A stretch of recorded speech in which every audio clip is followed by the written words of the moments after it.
You say the president is behind the crisis, the completely political crisis in no. For him to have even tolerated Wike up to now. That's a huge allegation. What are you saying? Why did you call Wike and the Fubara to his office and start talking of conditions and all that?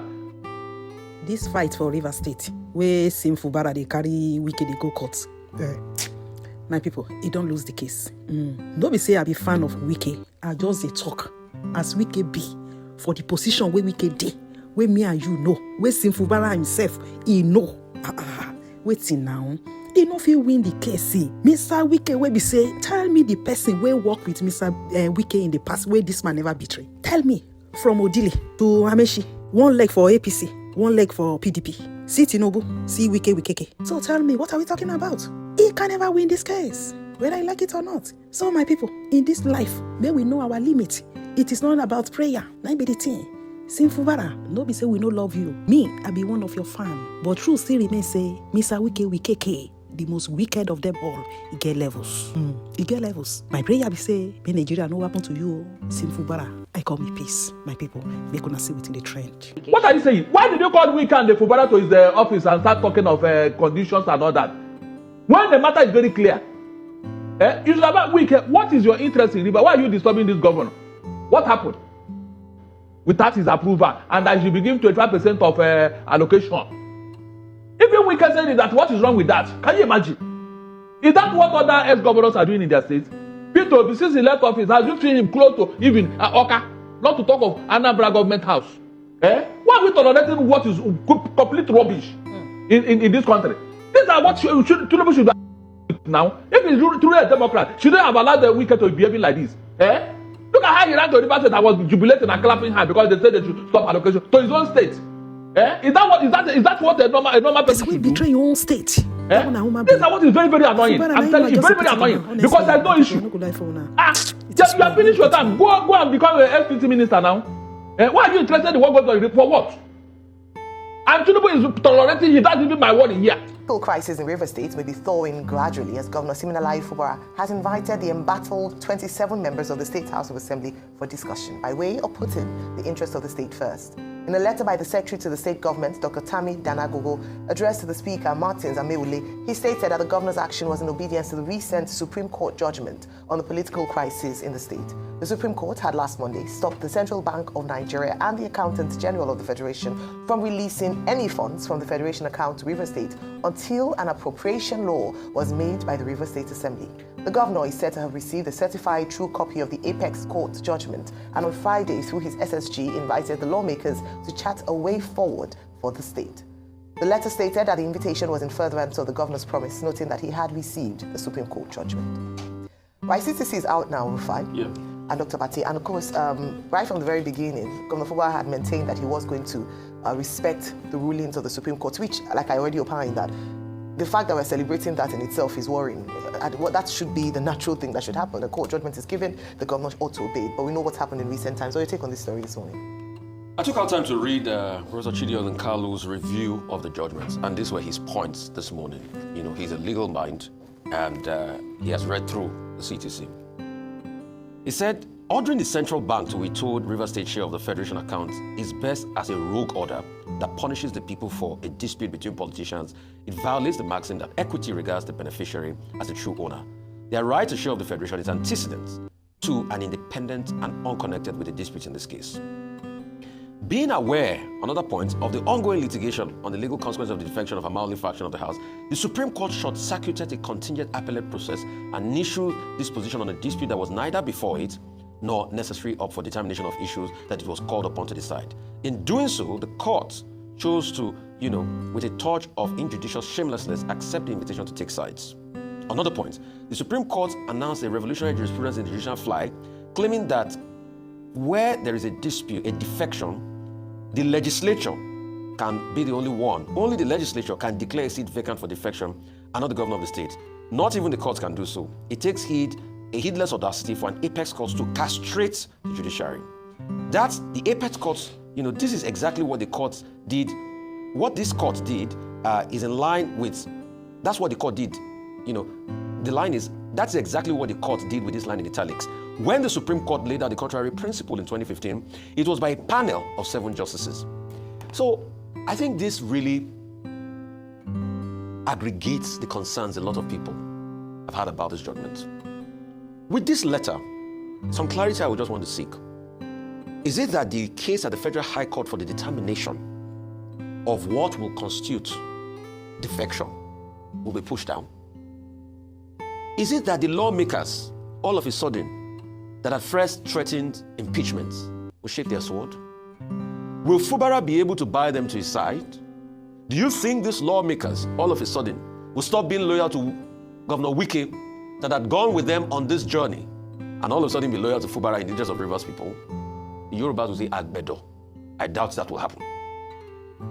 So as long as all of these issues are still there, it's still going to be a cat and mouse race. And until we get to a point where we don't have godfathers reign supreme in our affairs and our politics, the people will not be free.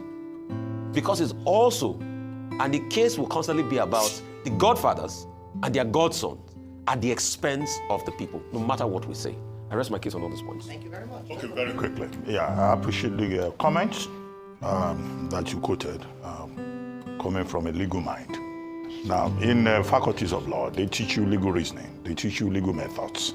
They also tell you don't comment on a judgment that you have not read, the CTC. Judicial review is part of the process. However, I think that what is more important in this particular case is stability, peace in Rivers State. Because it is the people of Rivers State who are holding the short end of the stick. If there are any disagreements with whatever the Supreme Court has said, it is the Supreme Court that can reverse itself. It is within the rights of the Rivers State government to study the judgment. Now that the government has admitted publicly that they have received the certified true copy of the judgment. I don't know why it takes forever for Nigerian courts to release the certified true copy. But the governor now says he has the CTC of the judgment. So he has an idea of what is involved. And the state government says they will get their lawyers to look at that to know what possible next steps will be. But as a preliminary first step, the governor had made it clear, that Fubara, Governor Fubara, that he will respect the ruling of the court, which is what we talk about. You know, we had a guest here who was saying no matter how stupid the ruling of the court is, once you are properly served and you have a copy of the ruling, you are obliged to respect the ruling of the court. You can go back and seek interpretation or seek an appeal, whatever circumstances may apply.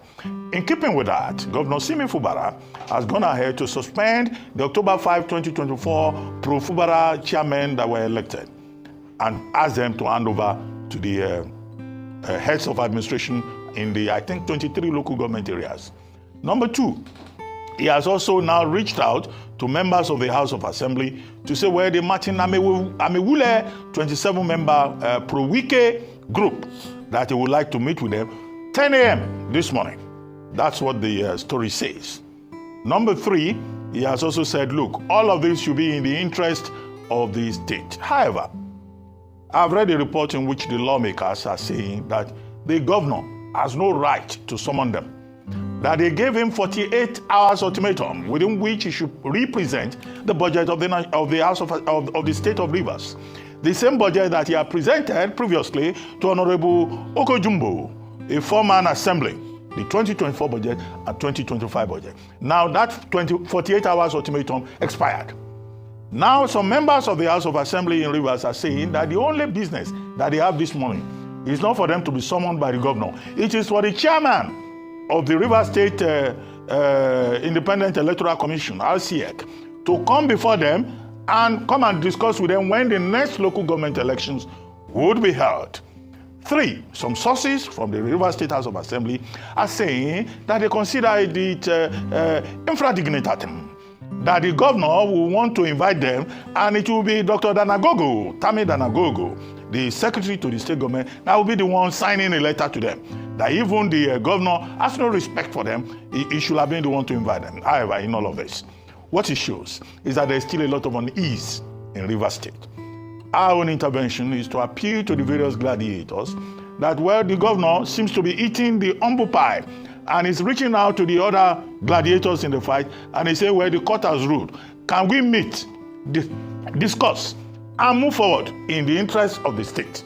I think that everyone that is has a dog in this fight, or that is a dog in this fight, should realize that the more important people are the people of Rivers, who will not be well served if they don't get federal allocations, who will not be well served if there's crisis at the local government level.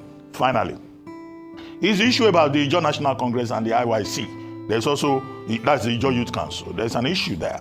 There is a group now that has come forward to say that, look, either the IJC or the IYC cannot say that there will be chaos in Rivers State because there's a plan to impeach Governor Fubara. Their own argument is that the Supreme Court judgment does not talk about impeachment of Fubara. And why are people eating up the polity, saying that they will sabotage the energy sector as predominantly located in that state, as it were, as they claim, because they want to support Ijaw cause. So a group of Ijaws have also come forward and say, let peace reign in Rivers State. Our own final submission is to say that it shall be well with Rivers State, and let the people ensure that it is well with Rivers State. Let peace reign in Rivers State, absolutely. So after 2 years of this back and forth and the fight between the gladiators, it looks like we now are beginning to see maybe a way forward if the principal actors are able to agree on certain things. As it was, this is not the first time that Governor Fubara has said, he would rather take the line of peace rather than, go against what the court has said or what people, at least an arbitration committee, as they were then, has come to the conclusion in order to maintain peace and order in the state. Recall that when they had that high-level meeting with the president, with some River State elders and the minister of the FCT in tow, with the agreements that were signed, he had come out to say that he was going to, and even made some moves to adhere to some of the agreements made from that meeting. Unfortunately, that was short-lived. And now we're here again, but this time it is a substantive court, the Supreme Court, the highest court in the land, that has ruled. And he's saying that he will again obey the rulings of the court in order for peace to reign. So he seems to be a man of peace. Who would rather, some people might look at it in another way, because why take us through all this if you know we're going to end up here at the end of the day? He's called for a meeting with the 27 lawmakers. Whether people say or not that the Supreme Court didn't say that he'll be impeached, people already understand. They can read the writings on the wall, especially because of the conflict that has existed between him and his godfather, Governor Wike, whom these 27 Rivers lawmakers are in support of. What we'll now hopefully see in the next few days is him representing that, the budget of the state, so that at least we can get funds into the state and the people don't have to suffer as a result of, the political higi-haga that has happened in the state thus far. The second thing, of course, that would need to happen is for the elections to be run again. There are concerns around, again, having a management committee or an interim committee or government for the local government areas in the state. So that's also another thing you would have to face, aside from the politics of him being or remaining as governor and trying to now mend fences or at least have some sort of working relationship with the lawmakers. Also, I think it would be nice for the lawmakers to clarify where they belong. So are they now have they confirmed now that they're members of the APC? Are they still in the PDP? What is the conversation around? And then would this also be an opportunity, as we know that the APC is looking for more members to join, for them to entice or attract the governor to perhaps join the state? Recall that there was at a point the PDP had to come, the leaders of the PDP had to visit visit Governor Fubara in River State to try and maintain peace, because it seemed as if he might have been considering a shift. Would that still be on the tables? But beyond all the politicking around this, I think the most important thing, since he has now said he's going to obey, he had, like I mentioned, there shouldn't have been a choice in the matter anyway, but since he's now making efforts and making moves, not just paying lip service to it, is to see how the people can now begin to enjoy good governance after 2 years of his election into office, whereby he's not being distracted by fighting powers that be, whether in Abuja or anywhere else, and for him to actually face the matter of governance and attend to the needs of the people in the state. He said he's going to pay the backlogs of the salaries, allowances of the lawmakers. So in that way, trying to broker peace or at least extend an olive branch to them. Will they take the olive branch, or are they going for the jugular in this instance, and until they get to the end of this matter, will they give up? So at the end of the day, I think on both sides of the divide, each part has a role to play.